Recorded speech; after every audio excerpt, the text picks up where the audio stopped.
Hey, everybody. I hope you're all having a great start to the new year. I'm actually sitting in our room, as you can tell. There's some bad laundry behind me, sitting at my desk. I just got out of a support raising meeting with Gary Willett, one of the guys that is on Global Year's board. And then we also had our regular Thursday morning prayer gathering where we got to take some time to hear from our Mexico leader and the Mexico team. And so today I just want to take a short time to just give you guys a glimpse into how Global Year not only is making an impact in the next generation, but ultimately how we together are doing this, and how you supporting me allows me to continue to do the ministry that I'm doing. And so I want to start out by saying this. Last night, Wednesday night, I was at youth and got the great opportunity, get the great opportunity every week to spend time with a lot of middle schoolers. And one middle school boy named Landon came into the door, just said it, "Hey, Stephen," to me, and then proceeded to kind of run to the back room where we have some video games set up. And it made me just pause and think that a kid was showing up to a church event where we're going to talk about God, where we're going to have small group time. And it's going to be intentional. It might be a little awkward for his generation. But he was running to go have fun with his friends.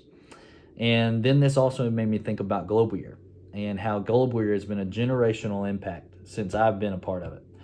In the sense of, I have been now a part of multiple teams where brothers and sisters have gone, and then cousin has gone, and then other cousin or brother and sister or whoever or friend has gone. But as far as family, I want to talk about this girl, and her name is Shio, and she is a part of a family where two brothers 2 years ago went, and then now now they are going, and she went with her other brother, and so they are in Mexico City. And I heard today on our meeting that she is learning Spanish really, really well, and she is just going up to people and talking to them in Spanish and hearing what they have to say, and starting those gospel conversations. And what's really cool about her is that this past summer, her brother and her both are very, very, very shy people. I could barely get them to talk in our group gatherings. It seemed like it was awkward. It seemed like it was tough. Felt like I was having a really hard time relating with them. But it's really awesome to me to hear that she is not so shy in Mexico City. That maybe out of her norm, it's pushed her. That maybe in the challenge of going to another country and spending time there and sharing the gospel and being intentional, having some purpose with something she's going to go do for a little bit, has grown her a little bit, has broadened her perspective, has pushed her to be a little bit more extroverted, to speak up a little bit. And I know the thing that's discouraging for me all the time, being an influence into the next generation, is that, man, this generation, what is up with them? They don't talk to each other. They don't talk to adults. They can't shake your hand and say hello. What is wrong with these kids? And I'm only 31, and I think that often. But I'm encouraged today to just know that Global Year has made an impact in a student that, again, I was having that same fight. Like, man, what is up? They won't communicate with me. Am I too old? What is going on here? Similar things that I'm sure most of us feel. But she has opened up and started to just really, really dive into learning the language. And therefore, it has helped her to start to have better gospel conversations, because she is getting to know the people in Mexico City and putting herself in their shoes and starting to be able to have deeper conversations with them about Jesus.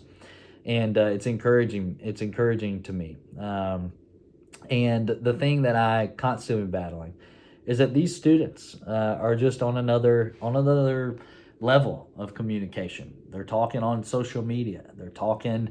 That's where I would say they're mainly talking in social media, or it's a lot of video and, oh, let me show you this video, or it's through video games and chatting with each other on it. And I used to think, man, that's so bad. It's so bad. Like, why can't they just have an open, in front of each other conversation? But within their generation, I can hear young people on a Wednesday night laughing about a video they're sharing, or laughing about how when they were talking to their friend in the video game, and then just in general, them saying to me like, "Oh yeah, we don't text or call," and I'm like, man, I'm getting old. But they're laughing about the videos they've sent to each other on social media, and so I'm starting to see the glimmer of goodness in it, and then trying to figure out my best way of how do I become an influence to them, and better maybe speak their language. And so it's hard, but I'm very grateful for your support, but also very encouraged to hear that a very shy girl that this past summer I got to hang out with during our summer trainings is really opened up. And so that's a short story about how Global Year is making an impact, and ultimately, how you are making an impact in the next generation through being able to support me in the ministry that I get to do. I'm just glad that I get to be a part of a ministry that does something different, that isn't, maybe going with the norm, and is sending students to unreached places in the world to reach the gospel. And so I hope to continue to share stories like this. I hope everybody is doing very well.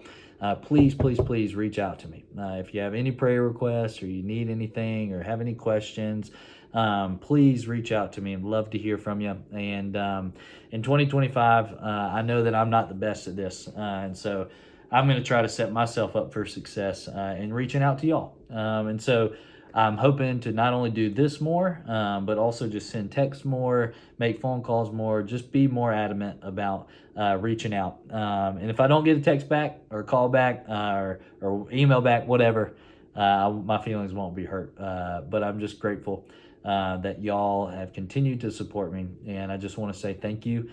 Please be in prayer for Caroline and I and the boys as always. And again, thank you for watching this. Have a great rest of your week.